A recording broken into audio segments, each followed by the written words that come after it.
Shreya sir, आगे बढ़ते हैं। हमारे पोजिशनल ट्रेडर्स के लिए आज की कॉल्स क्या होने वाली हैं और कौन से स्टॉक पर आज आपका फोकस रहेगा सर? जी तो देखिए, सबसे पहले मैं दो सेक्टर भी आपको बताता हूँ जहां पर सबसे अच्छे रिजल्ट आए, वन ऑफ द बेस्ट हाँ। रिजल्ट्स आए। पहला आया एसेट मैनेजमेंट कंपनी। आप निपॉन को देखिए, आप एचडीएफसी एसेट मैनेजमेंट को देखिए, यूटीआई एमसी को देखिए, रिजल्ट बहुत अच्छे आए। सीडीएसएल के भी उसी श्रृंखला में रिजल्ट अच्छे आए। हम्म।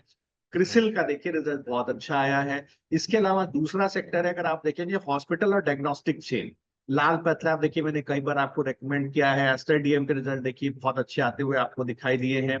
इसके जी। अलावा आप देखिए ऑर्थो केयर के रिजल्ट्स अच्छे आते हैं आपको दिखाई दिए हैं। तो ये पूरी चेन है जहां पर देखिए आपको अच्छे रिजल्ट दिखाई दे रहे हैं। आईटी के अंदर आपको अच्छे रिजल्ट आते हुए दिखाई दे रहे हैं।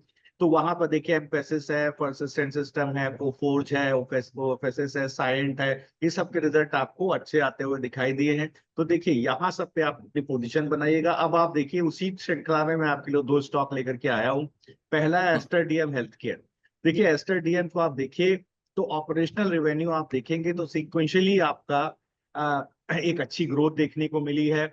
अगर आप देखेंगे तो वाई वाई बेसिस पर 16% की ग्रोथ देखने को मिली है। ऑपरेटिंग EBITDA करीब 48% देखने को मिला है। सिक्वेंशियली भी अच्छी ग्रोथ आपको देखने को मिली है।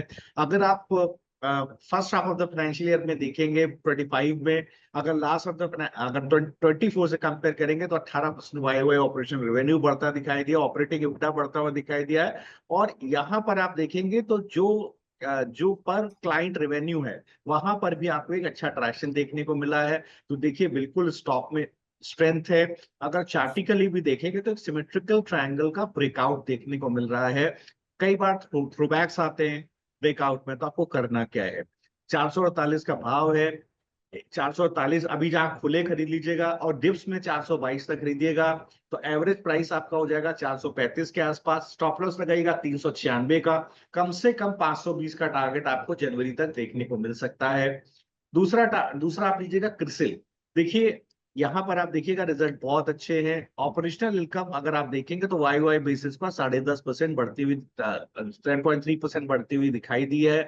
पीबीटी में 14% इंक्रीज दिखाई दिया है। अगर आप देखेंगे तो यहाँ तो अ, अ, अगर नाइन्थ मंथ बेसिस पर भी देखेंगे तो यहाँ पर भी एक अच्छा ट्रैक्शन देखने को मिला है। तो देखिए ग्रोथ अच्छी है। अगर आप देखेंगे तो बहुत सारे commercial paper, certificate deposit bank ने इशू किए हैं। बैंक्स को स्पेशली दिक्कत थी क्रेडिट की, डिपॉजिट की। तो कई सारे आपको आपको कमर्शियल सीडीज आपको बैंक के द्वारा इश्यूएंस होते हुए दिखाई दी, उसमें क्रिसिल का रोल होता है। तो देखिए यहाँ पर एक अच्छा ट्रैक्शन क्रिसिल में आपको देखने को मिला है। रिजल्ट बहुत अच्छा आया है। मुझे लगता है 5080 का भाव है, डिप्स पे बाय कीजिए 5080 पे, और 4840 तक आप खरीदारी कीजिए। आपका एवरेज भाव हो जाएगा 4960 के आसपास। जो 5.5% का आप स्टॉप लॉस लगाइएगा 4700 रुपया। टारगेट आपको करीब 15% का 5700 रुपया कम से कम मिलेगा जनवरी तक। उसके ऊपर भी जा सकता है। दोनों स्टॉक, क्रिसिल और ये दोनों एस्ट्रेडियन, दोनों आपको आपके टारगेट के ऊपर भी जाते हुए दिख सकते हैं। होल्डिंग पीरियड जनवरी तक का आपको लेके चल रहा है।